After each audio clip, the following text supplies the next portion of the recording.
साहब के साथ किसी और को भी बताया गया कि बस आप दोनों में से किसी को हम चीफ मिनिस्टर बना रहे हैं, तैयारी पकड़ लें। शाह साहब को कहा गया था कि आप बाज़ाब्ता तरीके से रिजाइन करें। हमें इस बात का खदशा था कि शाह साहब वजारत में रहेंगे। अब हमने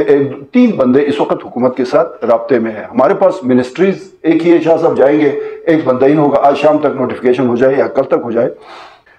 और इसमें मैं ये भी बता दूं कि ये पीटीआई का जो नशा है, बेसिकली ये जो नशा दिया गया है और इनको जो लारे लप्पे दिए जा रहे हैं, ये उसी का नतीजा है कि सुहेल अब्बास शाह साहब के रवैये जो थे वो 8 फरवरी के बाद बदल गए थे। न सिर्फ उनके बदल गए बल्कि एक आध के और भी उनके भी बदले हुए हैं।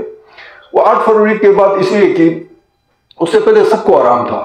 बिल्कुल पुरसुकून थे। उसके बाद शायद ये समझ रहे हैं कि अभी बस इमरान खान को जो है वो अली अमीन गंडापुर की क़यादत में पूरा एक केपी से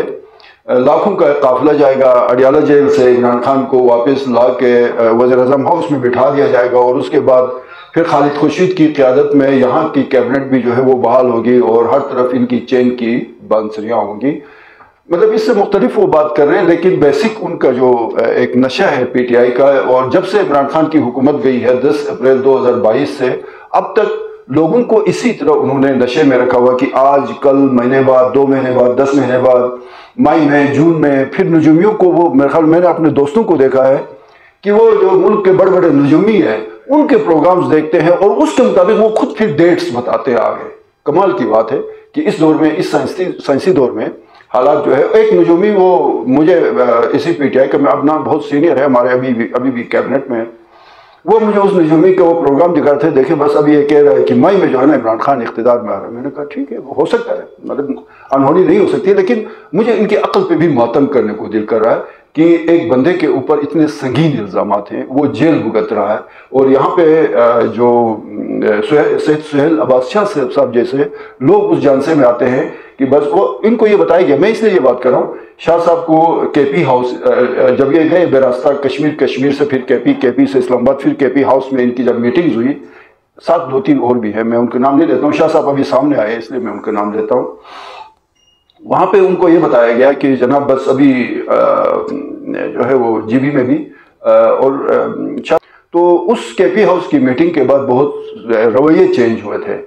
अच्छा, बाकी जो 2-3 बंदे थे, मैं आपके लिए खबर भी है, उनको समझ आ गई, उनको समझ आ गई कि जो कुछ हमें जो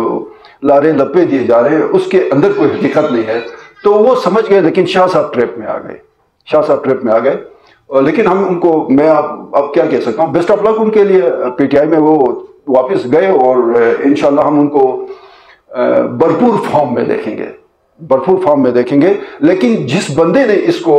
ट्रैप किया है वो बहुत सू को वो ट्रैप करता रहा है और इसी तरह को उनमें उस बंदे का कमाल यह है कि जब वो झूठ भी बोलते हैं तो इस एतमाद के साथ झूठ बोलते हैं कि अगले बंदे को लगता है कि यार ये तो बड़ी जबरदस्त, इससे ज्यादा सच्चा बंदा कोई नहीं है। लेकिन उस बंदे को उसकी झूठ का किसी को 3 महीने बाद पता लग जाता है, किसी को 6 महीने बाद, मुझ जैसे साधारण लोगों को साल बाद भी नहीं पता होता है। वो फिर जब पता लग जाता है तो वो मामला जो है बिगड़ चुके होते हैं। सो ये बेसिक कहानी थी। और शाह साहब को जब उनकी मीटिंग्स का ये सारे मामला का सूबाई हुकूमत को पता चला था तो पीटीआई ने जो जाफर शाह साहब के साथ उनकी ज़िंदगी में जिस तरह से उनके खिलाफ साजिश की थी उसके भी बहुत सारे गवाह हैं। तो जाफर शाह साहब फिर पीटीआई के साथ खड़े रहे। हमें खदशा यह था कि जो बंदा भी हुकूमत में शामिल होना चाहता है उसको हम अवेटिंग में रखें, शाह साहब भी रिजाइन न करें तो ये भी चले जाए, वो भी चले जाए, तो हुकूमत के लिए मुश्किल। सारे सियासी गेम होती है, इसमें अपनी अपनी तैयारी होती है।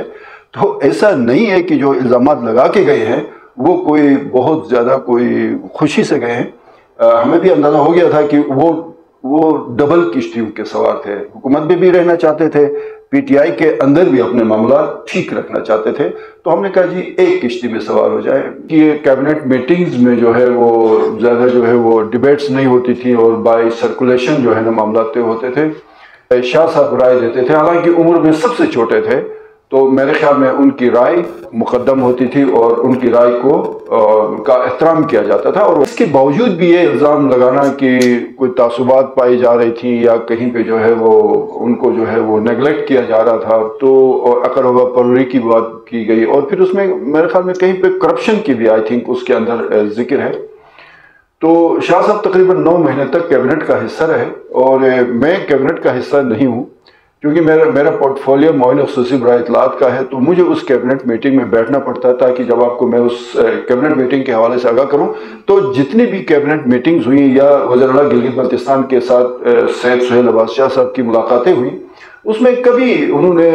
कोई करप्शन की बात नहीं की या कहीं पे कोई ऐसी बात नहीं की जिससे जाहिर हो कि बहुत ज़्यादा करप्शन हो रही है और शाह साहब कैबिनेट मीटिंग में उठ के जो है उस पर बात कर रहे हो, उसकी मुज़ाहमत कर रहे हो और कोशिश कर रहे हो कि करप्शन को रोका जाए। तो एंड पे